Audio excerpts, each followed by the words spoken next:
A formula which was given to me by a man who landed a ship at my airport in 1953.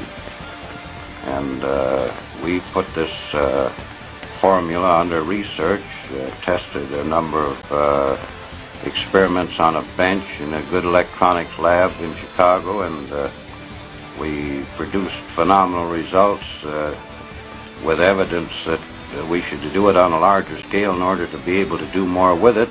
And this evolved out of something that started in 1953 into a 4-story high machine that we're working on down there today. Now, George, I don't care whether the machine is 4 stories high or 40 stories high or 4 inches high. When I say calmly and unexcitedly, a time machine, what does your formula tell you you can do with a time machine? Well, Jack, our formula has no time factor, which electronic formula does have.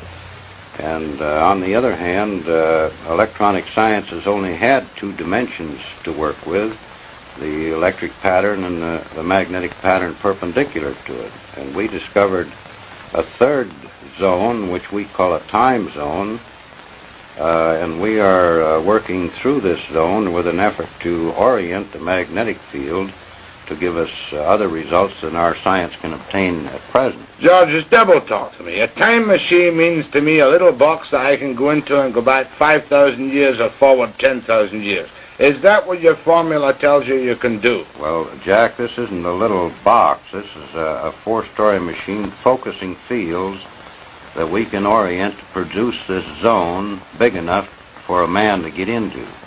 It isn't a box. But what happens to the man when he gets into the zone? Well, I'm all agog with curiosity. Jack, we've discovered this zone is subject to thought. Now, since time doesn't record events the way we do on calendars and clocks, you could only record an event by thinking of it. Now, theoretically, we believe we can take a videotape magnetic camera into the time zone and photograph Lincoln's Gettysburg Address or Caesar's armies marching.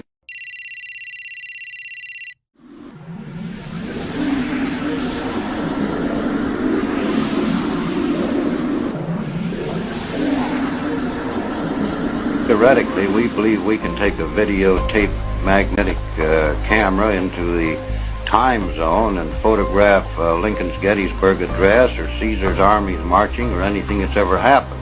Let me get this straight. In other words, you're telling me, like H.G. Wells imagined 50 years ago, that everything that happened in time is still there to be seen by the recreation electronically of a thought which exists. Jack, you know how you talk into a tape on a tape recorder and play the interruptions back, identical to the play that you made. The Earth's magnetic field is the same way. You can put interruptions into it and play them back out of it. An associate of ours in creating a magnetic coupler with this principle coupled in the Earth's magnetic field and played back TV shows from stations that aren't even in business anymore. You mean that an experiment has been done to bring out of the air television programs which have been and gone? Been and gone. Now, where was this experiment conducted? It was conducted in Santa Monica by an associate of mine. Why hasn't this hit the headlines throughout the world? That's a time machine in action. If I can... Jack, the reason it hasn't hit the world is because, as I understand it now, the Navy Department took him and the research over because he also discovered he could bounce magnetic echoes off the ionosphere and locate submarines under the ocean regardless of where they were. So who is this associate of yours? this is a fellow named Charlie Arts. Charlie Arts? Yeah. And is he a free man walking around today? Well, he's free where he is in this